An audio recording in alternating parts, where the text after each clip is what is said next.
قرآن کی آخری صورتوں کی تلاوت کرتے ہوئے سورۃ الغاشیہ پڑھی تو ایک دلکش آیت کی طرف میری توجہ چلی گئی۔ حالانکہ اس آیت کو بہت بار پڑھا ہے مگر اس طرح کبھی توجہ نہیں گئی کہ سورۃ الغاشیہ کے اندر اللہ تبارک و تعالی جنت کی نعمتوں کا تذکرہ شروع کرتے ہوئے فرماتے ہیں کہ فی جنت عالیہ لا تسمع فیہا لاغیہ، وہ اونچے باغات میں ہوں گے جہاں کوئی فضول یا لغو بات نہیں سنیں گے۔ دیکھو کہ جہاں اللہ تبارک و تعالی جنت کی تعریف کر رہے ہیں اور فرما رہے ہیں کہ وہاں دودھ اور شہد کی نہریں ہوں گی، سونے اور چاندی کے محلات ہوں گے، ریشم کے لباس اور ہر طرح کی لذیذ ترین نعمتیں موجود ہوں گی۔ وہاں اللہ تعالیٰ نے ان سب مادی نعمتوں سے پہلے جس چیز کو جنت کی سب سے بڑی خوبصورتی بنا کر پیش کیا وہ یہ ہے کہ وہاں تم کوئی فضول، کڑوی یا بری بات نہیں سنو گے۔ اتنی بڑی بڑی نعمتوں میں اس نعمت کو خاص کیوں کیا گیا؟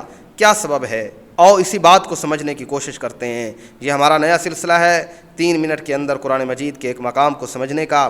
اگر آپ تفسیر قرآن کا شوق رکھتے ہیں تو ہمارے ساتھ جڑے رہیے، آپ تفسیر قرآن سیکھیں گے۔ دیکھو کہ دنیا میں ہمیں اچھا کھانا بھی مل جاتا ہے، رہنے کو مکان بھی مل جاتا ہے، پہننے کو کپڑے بھی میسر آ جاتے ہیں، لیکن جو چیز سب سے زیادہ ہمارے لیے باعث تکلیف اور باعث اذیت بنتی ہے وہ لوگوں کے کڑوے رویے اور طعنے ہوتے ہیں، کانوں میں پڑنے والی فضول اور لغو باتیں ہوتی ہیں۔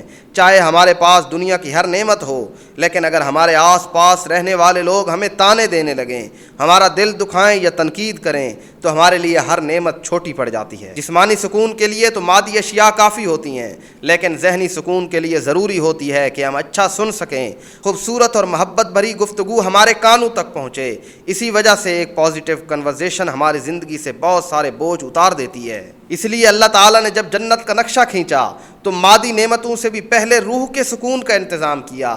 اللہ تعالیٰ فرما رہے ہیں کہ اے دنیا کے تلخیوں سے تھکے ہوئے انسان، جب تم میرے پاس جنت میں آؤ گے تو وہاں کا سب سے پہلا سکون یہ ہوگا کہ تمہاری روح کو دکھانے والا، تمہارے دل کو بوجھل کرنے والا ایک لفظ بھی تمہیں وہاں سنائی نہیں دے گا۔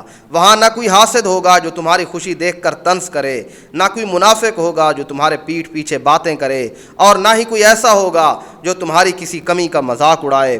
وہاں ہر طرف صرف سلامتی، محبت اور پرسکون گفتگو ہوگی۔ اسی طرح سورۃ الواقعہ میں اسی بات کی طرف اشارہ کیا گیا کہ لا یسمعون فیہا لغوا ولا تأثیما الا قیلا سلاما سلاما، وہ اس میں کوئی لغو یا گناہ کی بات نہیں سنیں گے، بس ہر طرف مبارک اور سلامتی کا ہی چرچا ہوگا۔ اس لیے آج اگر آپ کو تلخ باتیں سننی پڑ رہی ہیں، کڑوے لہجے اور تنقید کا سامنا ہے تو خود کو ان آیات سے تسلی دیا کیجئے کہ وہ دن جلد آنے والا ہے جب ایسی تمام بری گفتگو سے آپ کو چھٹکارا مل جائے گا۔ تو پھر اس لیے تو آپ کو سمجھانے کی کوشش کرتا ہوں کہ قرآن پڑھا کیجئے، قرآن آپ کی روح کو سکون بخشتا ہے۔